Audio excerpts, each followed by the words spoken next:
தாவீது இப்படியா சொல்றான் 139 சங்கீதத்தில் 24 வசனம், வேதனை உண்டாக்குகிற வழி என்னிடத்தில் உண்டோ என்று பார்த்து நித்திய வழியிலே என்னை நடத்தும்.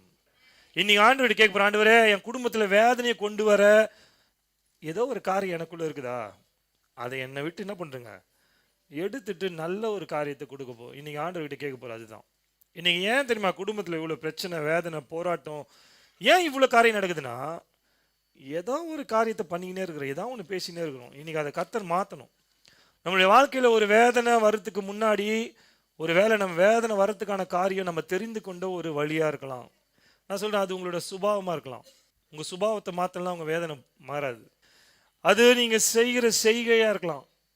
நிறைய பேரோட சுபாவம் தான் பிரச்சனையை கொண்டு வருது, நிறைய பேரோட செய்கை தான் பிரச்சனையை கொண்டு வருது, நிறைய பேர் பேசின வார்த்தைகள் தான் பிரச்சனைகளை கொண்டு வருது. நிறைய நேரத்தில் மனுஷனுக்கு சரீரத்தில் எதனா வேதனை இருந்தால் எதனா மாத்திரை எதிர போட்டு என்ன பண்ணிக்கலாம், சரி பண்ணிக்கலாம். இல்லை கொஞ்ச நாள் ரெஸ்ட் எடுத்துனா என்ன ஆகிடும், சரியாயிடும். ஆனால் உள்ள இருக்கிற ஆத்துமாவில் ஒரு வேதனை வந்துச்சுன்னா அது மாற்றுறது ரொம்ப கஷ்டம். நான் சொல்கிறேன், இதெல்லாம் வரத்துக்கு பின்னாடி ஏதோ ஒரு காரணம் இருக்கும். இன்றைக்கி அந்த காரியத்தை கண்டுபிடிச்சி தான் நம்ம மாற்ற போகிறோம்.